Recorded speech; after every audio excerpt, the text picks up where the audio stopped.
David Grove, and I would like to welcome you to this simulated video training program.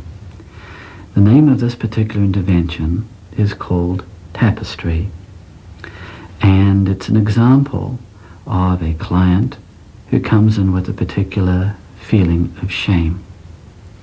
What's important when working with shame, anger, or guilt is that so often the retelling of the story in fact helps to reinvest and perhaps to re-traumatize the client all over again.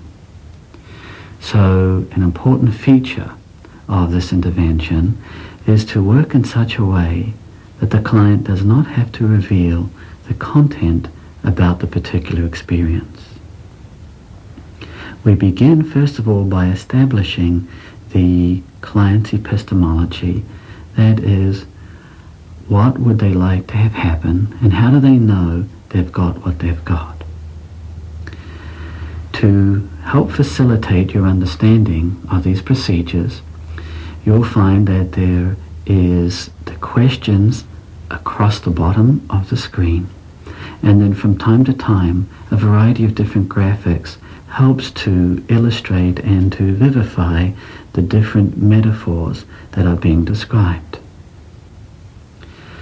There are three important features to this intervention. The first one is to consider the moment in time that we are gathering this information from. To begin with, we start in the time period T-1. T-1 is a moment of time in any given experience just before the worst moment, T. The purpose in healing the wounds around shame, guilt, or anger is to grow the experience up from T-1 through T into T+1 when it's all over. What we often find is that a client has frozen this moment of time, T-1, in which they relive and recapitulate the symptoms of their experience just before that very worst moment. You may be familiar with nightmares or dreams in which the experience is relived. For instance, a falling dream. And when you hit the ground, you wake up the moment just before you hit the ground. And that's a T-1 moment. Or a dream where you're being chased. Just as he goes to grab you, you wake up. So it's in that moment of time, T-1, in which we find the most profound symptoms. We want to extinguish those symptoms so that they don't have to be felt again by growing those symptoms in the client up through T into T+1 when it's all over. We do this by establishing symptoms into metaphors using these questions. These are the questions we ask to develop metaphors from a feeling word, a thought word, or from a symptom. By asking a mixture of these kinds of questions, we help develop a semantic word into a metaphor. A metaphor is simply a container where information from an experience is carried across into something else. We know we have a metaphor when it's an object that we can actually draw. Once we have found metaphors that belong in the moment of time T-1, our next task is to grow this information up. So we need to mature these metaphors so that they grow up from T-1 through into T+1. And we do that by asking these questions. We mature the information from T-1 through T into T+1. And these are the kinds of questions that help grow and develop the metaphors so that they're able to confess their strengths to the extent that they then can become useful, powerful, and healing metaphors instead of dysfunctional symptoms that the client originally presents with. Metaphors are foreign objects which have been imported into the body.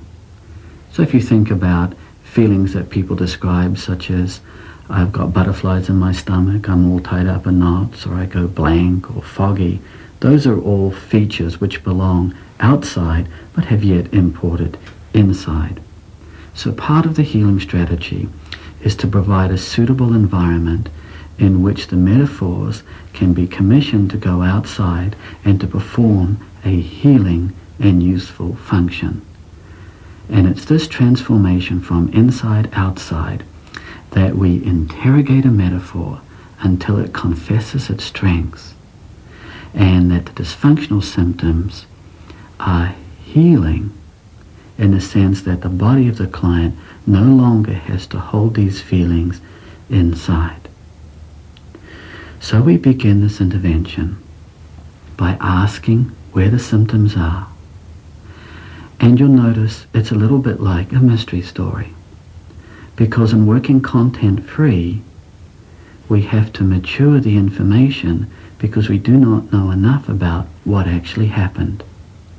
So as we progress, see when it is that you may have discovered what the particular presenting symptom of this client was, or what the nature of the event was.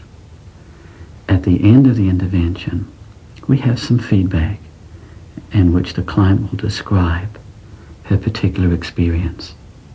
It's much easier to describe an experience after it has been healed than before. So what I would like to accomplish is I would like to get rid of the achy pain that I have in my ankle and foot that spreads up into my leg. And I've had the pain for about 15 or 20 years. And so when you've had the pain for about 15 or 20 years, and what would you like to have happen? I would like for the pain to go away. And when you have the pain, where do you have the pain? I have the pain in my ankle and in my foot, on the inner side of my foot. And on the inner side of your foot. And when it's on the inner side of your foot, what's it like when it's on the inner side of your foot? It's like pressure. And pressure. And when it's like pressure, what kind of pressure? It's like a balloon. It's like a balloon that's filled to capacity. And a balloon that's filled to capacity. And is there anything else about a balloon that's filled to capacity? It feels like it's going to burst. And it feels like it's going to burst. And when a balloon feels like it's going to burst, is there anything else about a balloon that feels like it's going to burst?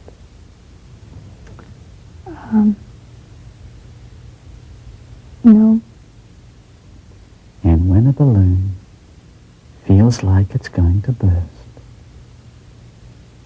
what would a balloon that feels like it's going to burst like to have happen? It would like to have all of the air let out of it. And it would like to have all of the air let out of it. And what kind of air is that air when it's in a balloon that wants to let all of the air out of it?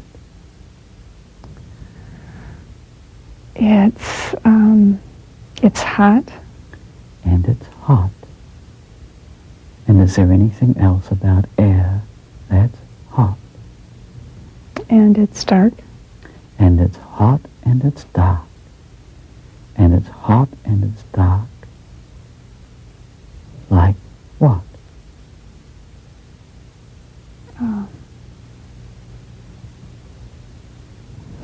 It's hot and it's dark like a hellhole.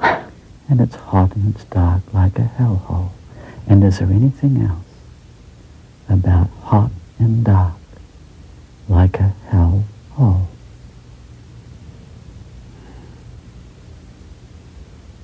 spread.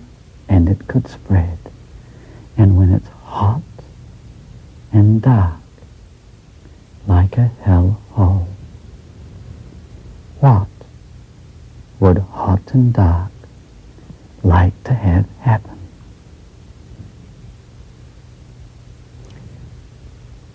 It would like to drain out. And hot and dark would like to drain out. And when hot and dark would like to drain out, it would like to drain out like what? Like lava.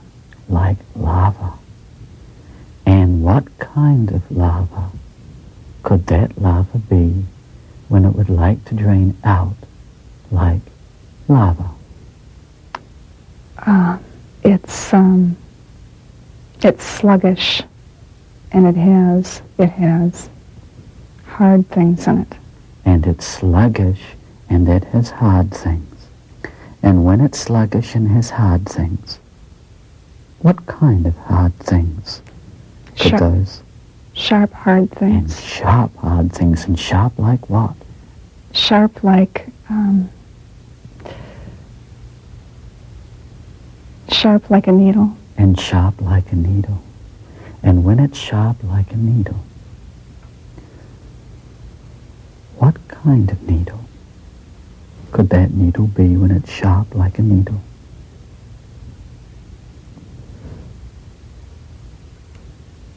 A dark needle. And a dark needle. And a dark needle. And when it's sharp like a dark needle, is there anything else about that dark needle?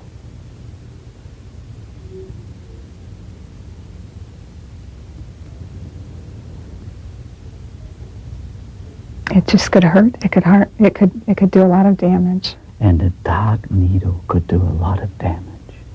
And is there anything else about a dark needle that could do a lot of damage? It could tear flesh. And a dark needle could tear flesh. And what flesh would a dark needle like to tear? When a dark needle would like to tear flesh.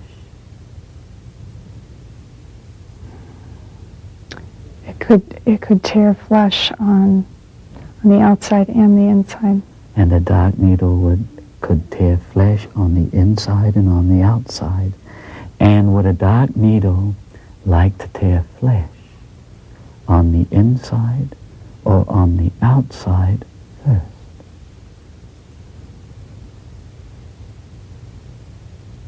On the outside. And on the outside.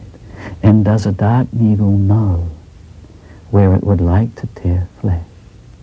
On the outside first. On the arms. And on the arms. And whereabouts on the arms would a dark needle like to tear flesh? By the elbow.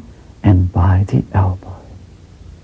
And which elbow could a dark needle like to tear flesh first? On the left. On the left elbow. And can a dark needle begin to tear flesh on the left elbow? Yes. And as a dark needle tears flesh on the left elbow, what happens next as a dark needle tears flesh on a left elbow? It likes it. And it likes it. And as a dark needle tears flesh on a left elbow and likes it, what does a dark needle want to do next? It wants to stop. And it wants to stop. And when a dark needle stops and it likes to tear flesh on a left elbow, what would a dark needle like to do next?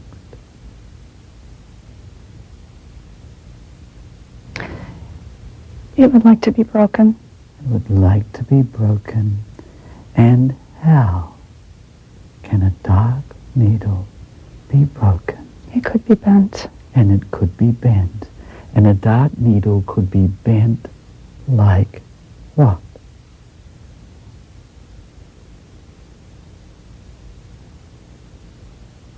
Like a bent needle. Like a bent needle. And what kind of bent needle could that bent needle be?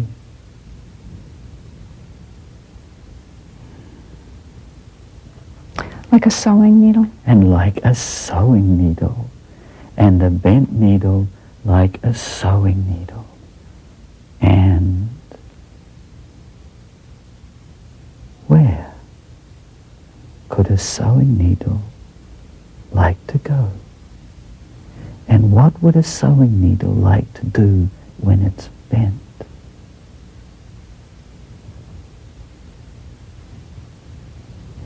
It would like to heal the hurts. And it would like to heal the hurts. And which hurt? In the ankle. In the ankle. And can a sewing needle be interested in going to an ankle that Yes. hurts? Yes. And what would a sewing needle do to an ankle that hurts? It could pop the balloon inside the ankle. And whereabouts on a balloon would a sewing needle like to pop? Right in the middle of it. And right in the middle. And can a sewing needle pop a balloon right in the middle? Yes. And as a sewing needle pops a balloon right in the middle, what happens next? Black comes out. And black comes out. And black comes out like what? Like sludge. Like sludge. And what kind of sludge is that sludge? Disgusting. And disgusting sludge. And where would disgusting sludge like to go?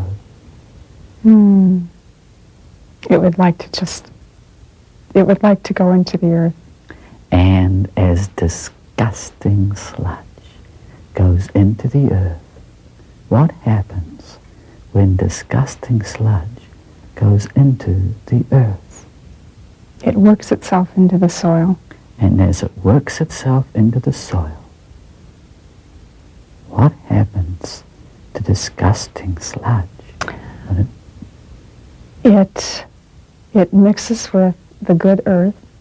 And it mixes with the good earth. And it mixes with the good earth like what? Like fertilizer. Like fertilizer. And what happens when the good earth is mixed with fertilizer? It nourishes the soil. And it nourishes the soil. And does the soil like to be nourished? Yes. With fertilizer. And when soil is nourished with fertilizer, what happens to soil nourished? It attracts seeds. And it attracts seeds. And what kind of seeds does it attract? Pine cones. And pine cones. And what happens when pine cones go to good earth nourished? They sprout. And they sprout like what? Like seedlings. They sprout. And they sprout like seedlings. And when seedlings sprout, what happens next? They put out shoots, and they open. They open. And shoots open. And shoots open like what? Like hands. And shoots open like hands. And what kind of hands could those hands be? Hands open and relaxed. And hands open and relaxed.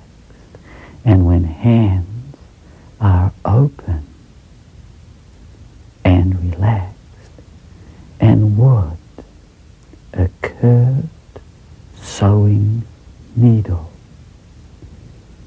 be interested in going to hands that are open and relaxed? Yes. And what could hands that are open and relaxed do with a needle that was curved? Hands could straighten the needle. And hands could straighten the needle, and could those hands straighten a needle? Yes. And as those hands straighten a needle, what would those hands like to do with a needle? Create. And create. And what would those hands like to create? Beauty. And beauty. And what would be the first beauty that they'd like to create? A tapestry. And a tapestry. And what kind of tapestry could a needle and those hands create? A multicolored. A multicolored. Tapestry. A multicolored tapestry. And could a balloon that had been in a foot be interested in going to a multicolored tapestry? Yes. And what would a multicolored tapestry do to a balloon? It would invite it in. And as it invites it in, what happens to a balloon that's invited in? It is incorporated into the tapestry. And incorporated like what? Like silk. Like silk. And what kind of silk? Silken strands. And silken strands like what? Like my hair. And silken strands like your hair. And does a tapestry like silken strands? Yes. Like your hair. And what does a tapestry do to silken strands like your hair? It weaves the strands into itself. And it weaves the strand into itself. And as it weaves the strands into itself, and it weaves the strands into itself, and it's been a long time since those strands have been weaved into itself, and a tapestry weaves those strands into itself. And let a tapestry take all the time that it needs to weave those strands into itself. And hands that are open and relaxed, and a sewing needle that's straight, and a tapestry. And take all the time that a tapestry needs to weave silken hair into itself. And what can happen?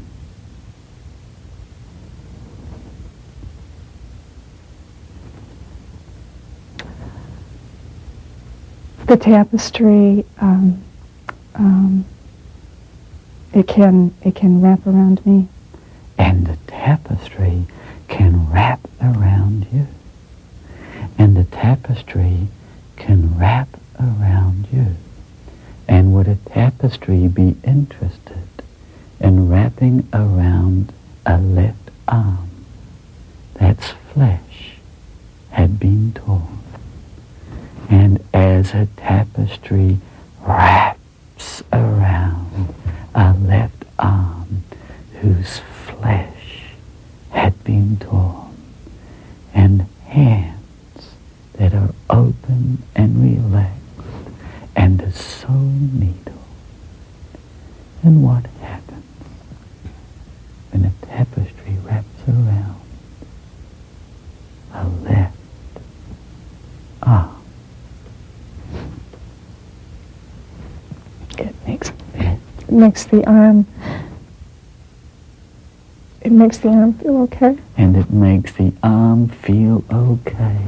And the tapestry makes an arm feel okay.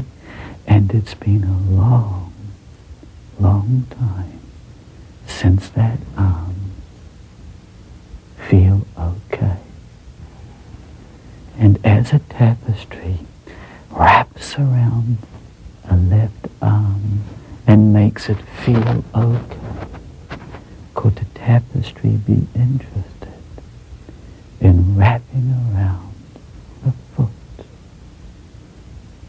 And as a tapestry wraps around a foot, a tapestry wraps around a foot like what? Like a stocking. And like a stocking. And what kind of stocking could that stocking be? An orthopedic support stocking. No. An interesting stocking like that. That beautiful tapestry. Well, it's a beautiful orthopedic And it's a support stocking. beautiful orthopedic stocking. And does a foot like a beautiful orthopedic stocking. Yes. And it's much better to have an orthopedic stocking that's beautiful than to have a balloon filled with sludge. And does a foot like that? Yes, a foot loves that. And a foot loves that. And a foot loves that. And when a foot loves that, and what would a foot like to do when a foot loves that? It would like to dance. And a foot would like to dance. And if a foot would like to dance, and a foot had been wrapped with an orthopedic stocking that was beautiful, would a foot be interested in tap dancing? Sure. And the foot could tap dance with a tapestry like that. And would a foot like to dance any other kind of dance? Ballet. And ballet. And could a foot ballet? Yes. And a foot can ballet. And would a foot like to do anything else?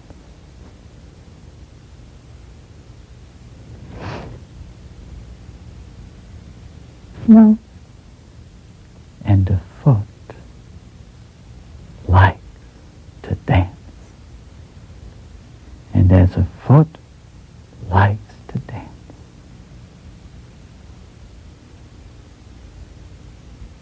and would a foot like to do anything else after it's danced?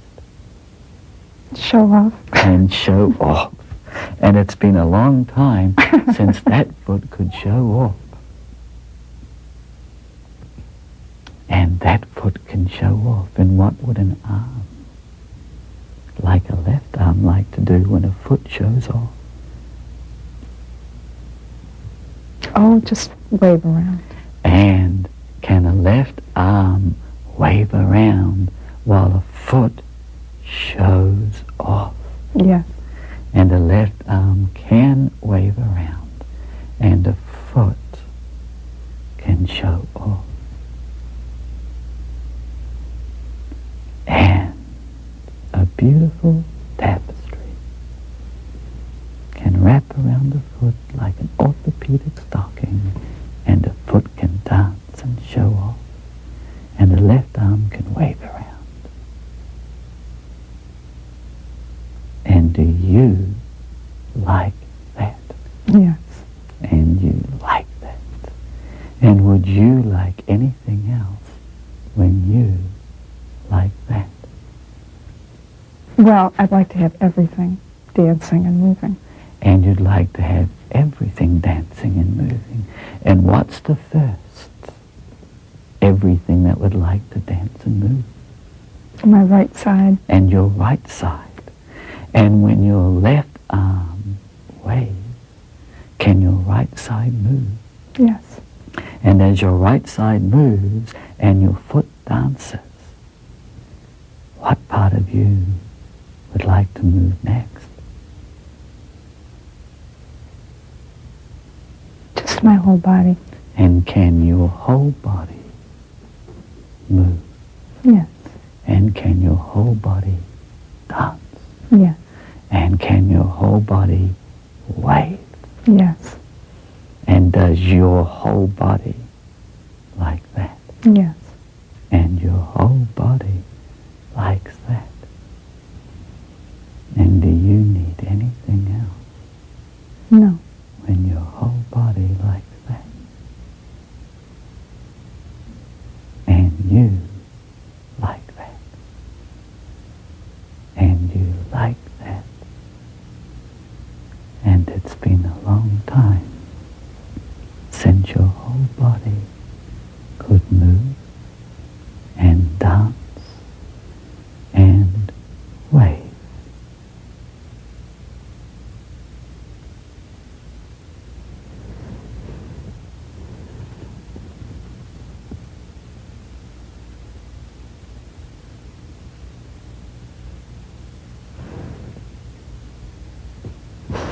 How you doing?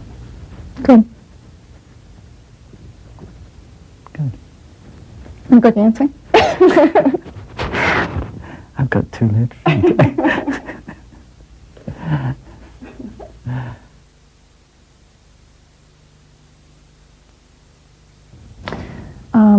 Okay, this whole thing started for me with the foot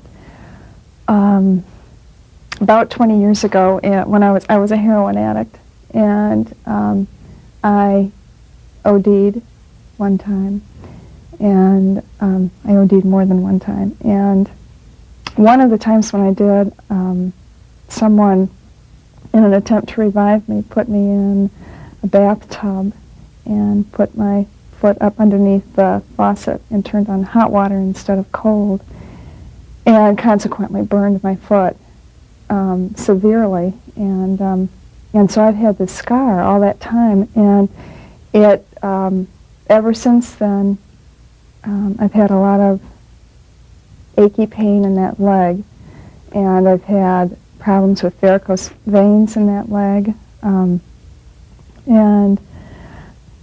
so there's a lot of shame. There's a lot of shame held in that scar, and then it was like spreading up my leg, and so I attempted to have surgery to take care of the veins, thinking then the scar would go away, and of course what happened was more scars were created.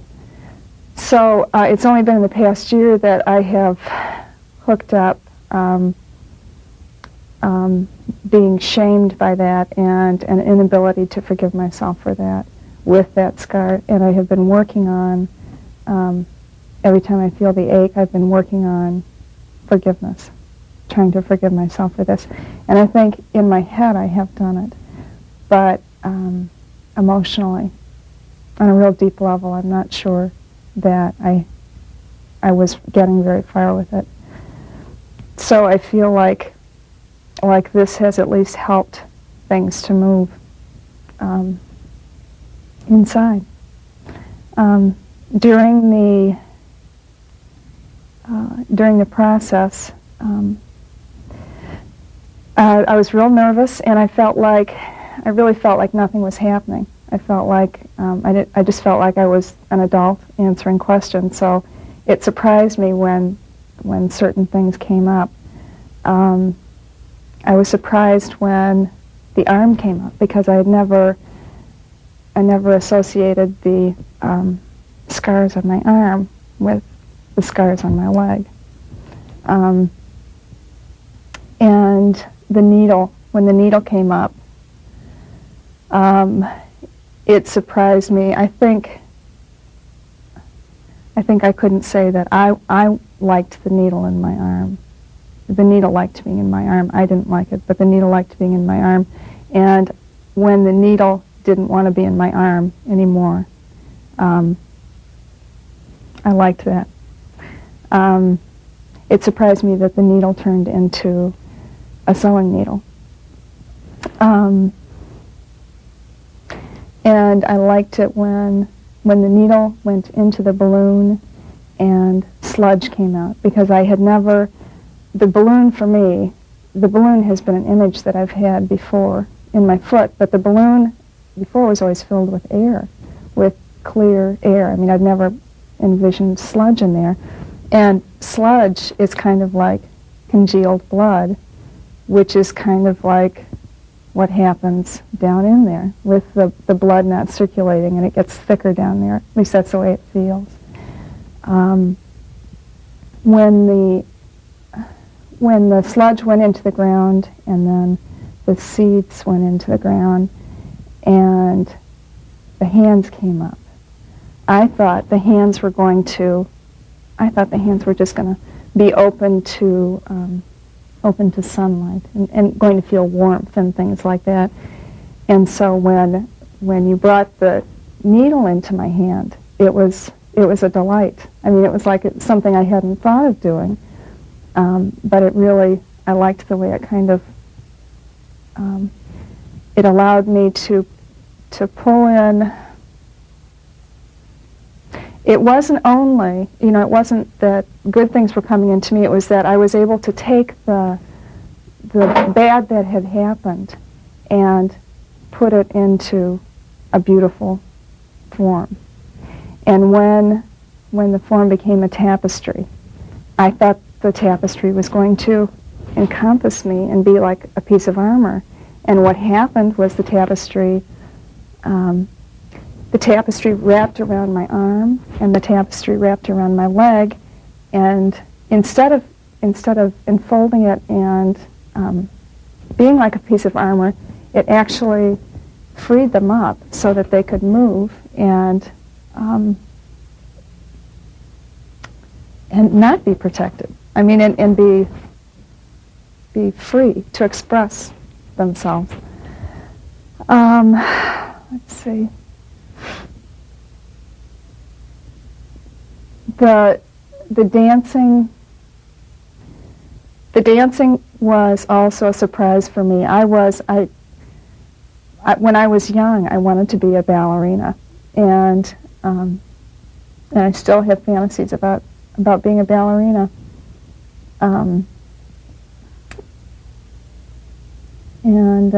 I was just, my father told me I couldn't because it wasn't something that, wasn't a way that you could earn a living, so there's no point in being a ballerina. And so I kind of gave that up. And the tapestry part, I have always wanted to be a weaver. I've not pursued it, but it's something that, dream weaving. I don't know, I've just always thought that is something that I would want to do. Since the interview has ended, I have felt in my foot, it feels warm and tingly. The whole foot does, the ankle does. And it feels, I can feel something like moving in there on the inside. It feels like the skin from that scar that has always been so tight and so restrictive, it feels like that skin is at least has the possibility of loosening up. I've also felt kind of shaky since it's been over. What difference do you think it will make? I think I have really, really been ashamed of this leg. I mean, it's like I don't like to expose it at all. In the summertime, I love the summertime, but I like to be able to cover up this foot. And I think the tapestry is something that I can use to make it beautiful and to make it acceptable. And I think that, I don't know, I think it's gonna be looser, and I think I'm gonna feel good about it. I think I still think it's a start, but I think that it's helped to shake things up underneath. So. Well, I guess you'll find out, won't you? Yeah. It's nice to have some behavioral ways to find out just what will happen and what difference it'll make, and to enjoy a tapestry.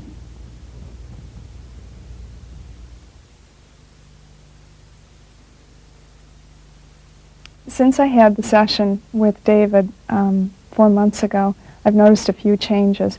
One of them is that I used to think about my left foot, and I would try and imagine it being just like my right foot.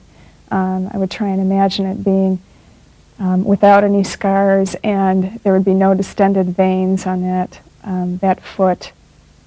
It would be just perfect, just like my right foot. And since I went through the session, I have started viewing my foot differently. And when I look down at it now, when I see the veins that are larger on that foot, I see them as more, I don't know, just a thing of beauty rather than something that needs to be hidden or something that I need to be ashamed of. And the scar is also, it's like, it makes it more interesting. And so I no longer hate what, the differences between my feet. And I'm no longer trying to make this part of myself the same as another part of myself. I'm just kind of accepting what it is and even enjoying it. I've noticed that I'm buying shoes differently now. I'm buying shoes that expose my feet more. And I don't know if you remember from the tape, but I had on a pair of tennis shoes and then socks that covered my ankle and my foot. And now I've worn shoes without socks, and I wear sandals and everything else that really show my foot. And